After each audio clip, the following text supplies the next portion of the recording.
We went to see. Well, you and I went to see separately. Long Legs. Long Legs, starring Nicolas Cage. And who was the main woman in it? I don't know. I'm just going to get up the cast now. We're not really prepared for this, are we? 2024's Long Legs. It was 1 hour and 41 minutes long, Sean. Yeah, it was actually quite a short and sweet movie. A psychological horror / thriller starring Micah Monroe. I thought she was really good in it.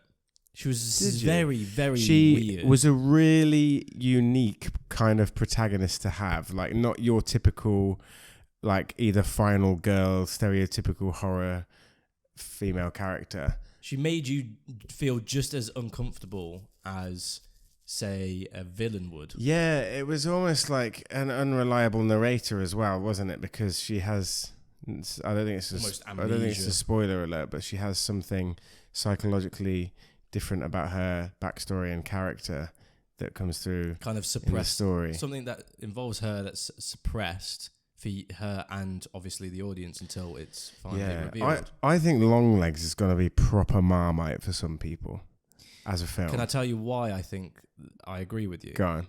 Because of the marketing. I think the marketing stated that it was the scariest movie of the decade. I don't even think this is a horror movie. I compare this movie to such films like Seven or Silence of the Lambs. I did get They're not necessarily horror movies. They're more thriller. Crime. It was different to what I thought it was going to be. I thought I was going into it thinking it was going to be I was actually I think I saw one trailer, maybe I can't remember, but I was going into it thinking it was going to be like a crime film, a thriller film, like a detective, like Silence of the Lambs, like Silence of the Lambs, right? Literally what I just said. But I had no idea. This might be a bit of a spoiler. So well, let's preface this podcast. We're free flowing here. We're gonna be mentioning spoilers. It's gonna be a full blown discussion on spoiler alert on Long Legs. Okay. Yeah, you've spoiled. You're spoiled. You're spoiled. In 3, 2, 1. Now, if you haven't clicked off, it's your own fault. Okay. I didn't think it was going to be supernatural at all. And it massively was. Massively. Yeah. So, it was pretty interesting. It was really like... So if you don't know, the preface of the film is basically Nicolas Cage's character is essentially a devil worshipper, isn't he? Yeah. And is kind of allowing the devil to enter these children and these families to corrupt them so they kill each other in gruesome ways. And I got a real sort of... The vibe I got from it reminded me of Hereditary a bit, or The Witch, and I think it was because of the devil and because of like that kind of concept. And it was quite freaky. It was quite freaky in parts when you kind of think about that. But the biggest thing that is driving people to probably see this film is Nicolas Cage's character. So what did you think about his performance and his character? I don't know. First of all, was your cinema packed? It was quite a lot of people in there. I didn't go to the usual cinema. I went to Showcase. I went to Showcase Deluxe as well, and not one seat was empty. Wow. It was every seat. Yeah.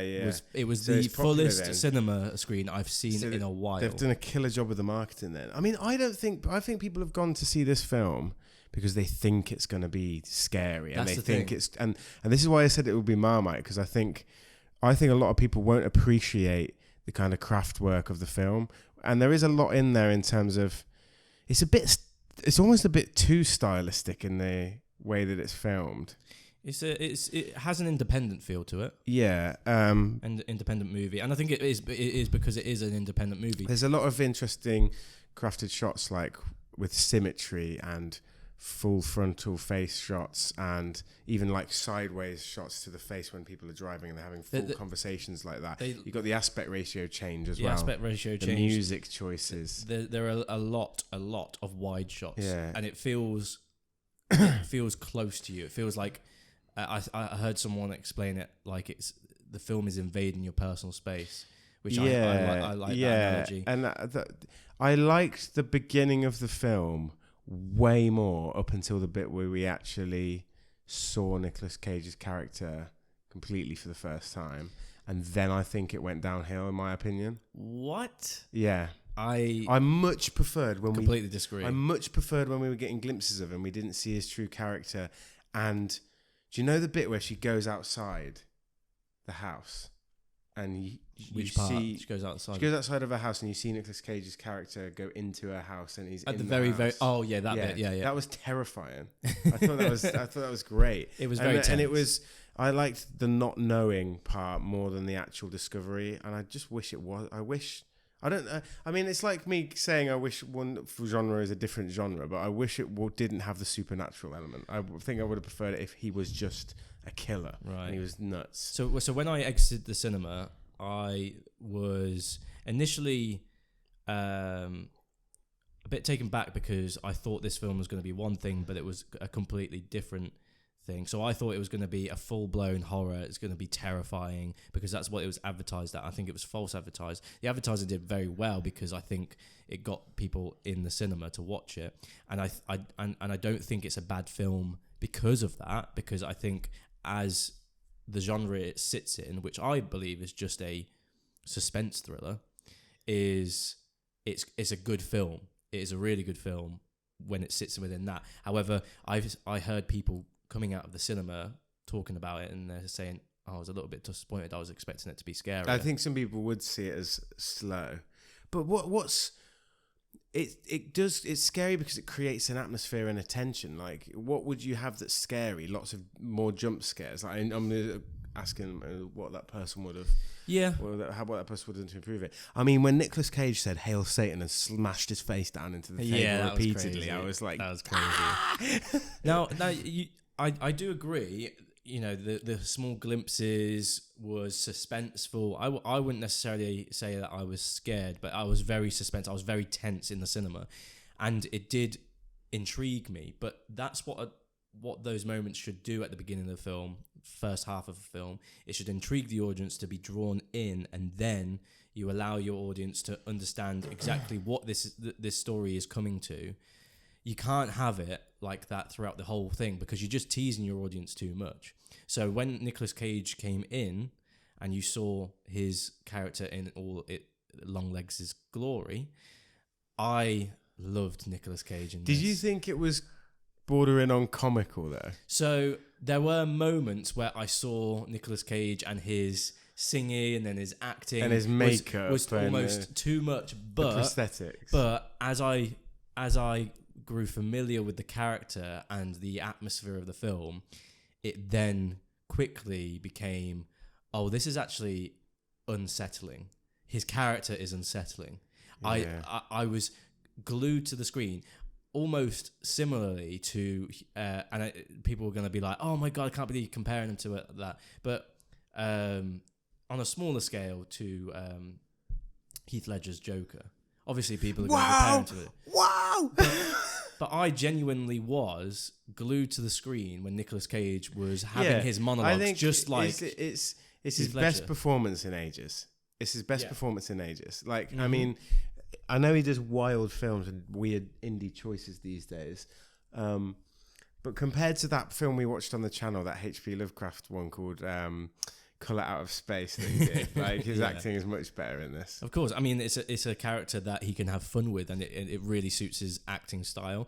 Yes, I saw Nicolas Cage in moments, in glimpses, but his prosthetics completely, completely. I did not see Nicolas Cage when he was seeing. Apparently, the other day he said he only wants to do 3 or 4 more kind of lead roles and then retire.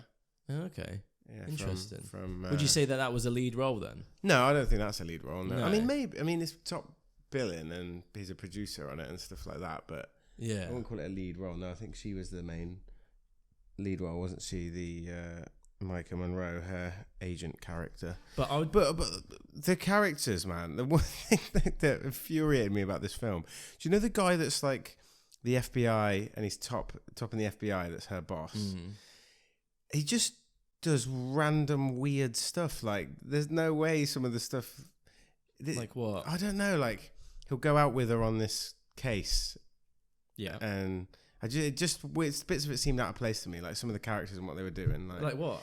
No, how putting you on the spot. It would just be the two of them, and they'd be talking about a case, and he wouldn't be taking it.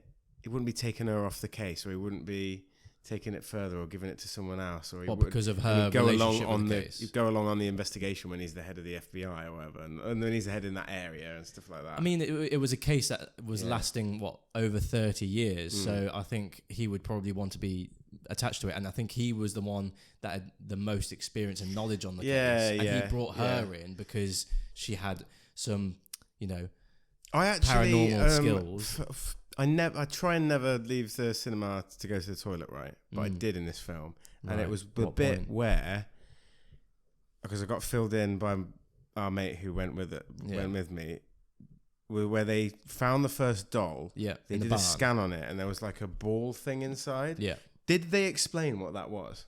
You saw it at the end. I know you saw it at the end because it was within her doll. I know you saw it, but did they explain what it was? Well, was it just something that he had because he was a Satan worshipper? Was it something that he'd imbued with the?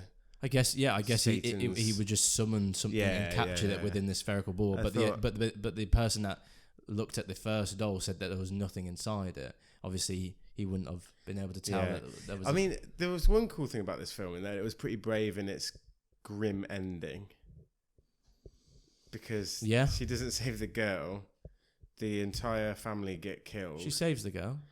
Well, she doesn't save her she can't kill the doll. She can't destroy the doll. Yeah. And she doesn't save the family. Yeah. So it was it was a very bleak ending, I guess. Yeah. When the film started and it said, his Longlegs has obviously done all of these murders, but he is never placed at the scene, and it seems like all of the families are killing themselves. I was just thinking, I was so hooked. I was so intrigued. I was thinking, how is this happening? How is this happening? Is it? I had no explanation, and then obviously the twist came that it was something paranormal. It's demonic. I was like, okay, that's cool. I like that. It was a nice little twist, because I went into this film, like you said, not knowing it was going to be paranormal, and that was a nice little. I like going into films. Nowadays when you go into films, you know too much. There's like 10 trailers and 15. And I guess at least it wasn't generic, because some modern horrors are, aren't they? Yeah, I think the narrative in the story and the jump scares and the way they try and scare you. We need more films like this. We don't want Silence of the Lambs 2. We don't want the sequel to 7, 8. We want. That's gonna happen, man. I'm telling you now. You heard it here first. We want Longlegs. 8 is coming. We want more films like Longlegs, but I think they did leave it open for a Longlegs 2, probably titled Longer Legs. But they can't do a Longlegs 2 because he smashes his face to bits. Yeah, but he might be reborn. Longlegs. He might have other friends across the country. Yeah. I also thought it was pretty neat. I thought it was a little bit predictable. However, I still appreciated the twists and turns. So I did think it was predictable that her mum was in on it. Her mum was a very weird character as well. As soon as she went to see her, I was like, "Oh, she's in on it." I was getting kind of Carrie vibes for a little bit with her mum. But as soon as I saw her with her, and she looked a state, I was like, "Oh, you're evil." And then obviously when the main character was in the kitchen and she saw the door and it was closed, I was like, "Oh, Longlegs is downstairs." When the cockroach crawled out the door, I was like, "Oh, Longlegs is downstairs," and the mum is protecting her. She said that she was doing it to protect the daughter, but then she was kind of worshipping Satan herself by the end of it. I think she saw so much death, become corrupted by it. She became corrupted by it. Yeah, when she was talking to her on the phone at the beginning, and then she was like, there was a massive long pause, and she was like, "Are you saying your prayers?" or something like that. I was like, "Oh, yeah." I thought it was predictable, but in terms of the reasons why, I was still intrigued, because I was like, okay, I know it's going to go from here to here, but I want the film now to tell me how. Do you know? And I thought it was good. Do you know what my biggest gripe with the film was? What? When she was in her house, it was pitch black at night, and she didn't draw any of her curtains, and you were just waiting for someone to come smashing through the window. Smashing through the window like Friday the 13th. Yeah, I mean, it was way better than In a Violent Nature that we watched previously. Way better. Whenever it was. And I think a lot of people, they need to know what they're getting themselves into. It's a slow pace, slow burn. It's not very scary, like the trailers are saying. It's compare it to Silence of the Lambs. You don't actually 7. see a lot of brutal stuff, really, do you? Well, one thing I did like at the very beginning of the movie, when she sensed he was in this house and her partner got shot straight away. Oh, that was shocking. Yeah. Unexpected, and it was like almost like welcome to the film. Yeah, this is like you're not gonna know what's gonna happen. But then nothing really did. Nothing to that extent did again. So it was, no. Yeah. It tried with those twists and turns, but again, like I said, they were predictable, and I just was fascinated by how the story would tell me. What did you think to the imagery of the devil, like when he was watching? So it's quite creepy, wasn't it? So it's like hang on a minute. So the person that I went with said that the shadow that you see at the end with the horned beast. Yeah, the shadow. She said that she spotted that horned beast throughout the entire movie. Oh, really? Yeah, she was like, she said, from the very beginning, she spotted like this, and she was like, "Am I seeing things?" And then when it happened at the end, she was like, "Oh, that's cool. That's creepy. I want to rewatch it. I want to rewatch it to see where I can see that devil because obviously she's got this thing attached to her because she's got a doll. Yeah. The main character's got this doll that is made of her, so she's got this entity following her around, which is probably why she's got this sixth sense. Yeah, I watched. So it's probably following her around. This entity. I watched the Woman in Black again this week with Daniel Radcliffe, and she's in the background of that all the time as well. Yeah. Every time you watch a film, you see it. I went to see that in theatre. Oh, you did, didn't you? Yeah. Have you seen that? Is that the one with like one person or two actors or something like that? Yeah. It is actually really good. I recommend going to see it. I went to see it in Coventry. I like the film. I think it's underrated. Yeah. It's a horror film. Yeah. A simple plot. 12A as well. And it yeah, that was controversial when it came out. It definitely should be a 15. But what would you rate it? What I rate it? Long legs, probably. Stylistically, I thought it was really good. As I said, like cinematography. It's clearly someone that's thought through what they want to do. Very meticulous. And planned shots, etc. It almost gave me Dave Fincher vibes. Yeah. Well, he directed 7, right? He directed 7, yeah. So it gave me that type of vibe. I'd probably give it... I don't think I'd put it up in 7, I don't Lower think than I 7? I don't know. I'd probably just... you say I'd probably put it at like 6.8 or 6.9. Really? That low? Because, I mean... It was hard to empathise. Not empathise with the character. It was hard to relate to the character. Not because of how different she was. And I also felt the story didn't go anywhere exciting. You thought it was quite generic? Yeah. The supernatural thing, I thought you could have done something else. It was called Longlegs. You could have done something more with his character, because after he dies, like, that's it. I know the devil is meant to be there as like an even more ominous threat, but I felt like the threat was gone. Are you thinking, because when you're saying they could have done more with his character and the fact that his name is Longlegs, all I'm picturing when you say that is the demon thing out of Barbarian, the generic shit that you hate. I think no, not that. I think if you kept him alive and he had those creepy monologues to her, and he said or revealed partly what was going to happen or something like that, then... And there was a race against time. And there's a race against time. Yeah, I guess and so. He starts and he's laughing or something like that, or he does one of his weird things. I feel like you'd have him there as a presence that would seem like insurmountable odds, and he'd be so much more threatening, and you'd feel it more, and you'd be scared for what was going to happen. Kind of like the Joker. And then you could still have him kill himself at the end or something like that. I see you could still keep that in there, but kind of like the Joker. Yeah, I like it's exactly like the Joker when he's given them two options to save two separate people and two horrific locations. options. I like antagonists like that. I guess so, but I think because he's not. I think he got boiled down too much to like just Longleg, like the caricature of him. It got boiled down a bit to that a bit too much, as opposed to being an actual character.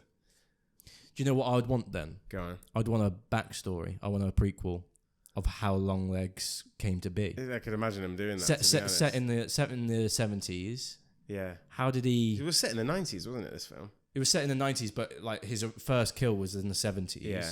So I think you have him as a young boy growing up, and you show the stages of him becoming this serial You could killer. make it really creepy. Yeah, you, very like a Jeffrey Dahmer type of story. Yeah. I think that would be a really good thing to go. A really cool story to go down. Yeah, I definitely want to see another film from this director though. Like, I think that the direction of it and the shooting of it was really great. I'm just seeing who the director is. Oz Perkins. I don't think he's done much else, has he? Or Osgood Perkins, was it? What else has he done? He did the Twilight Zone TV series. Yeah. Gretel and Hansel. Something called February. Yeah, nothing worthy of note. But yeah, Longlegs has definitely put him on the map. Oh, he's got a film in production at the moment called Keeper. What's the synopsis? During an anniversary getaway at a remote cabin, a wife is left alone after her husband departs, only to confront a sinister presence that exposes the cabin's chilling past. Interesting. The Cabin in the Woods.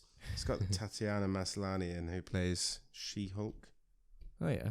Yeah. Okay. What would you give it? You never said your score.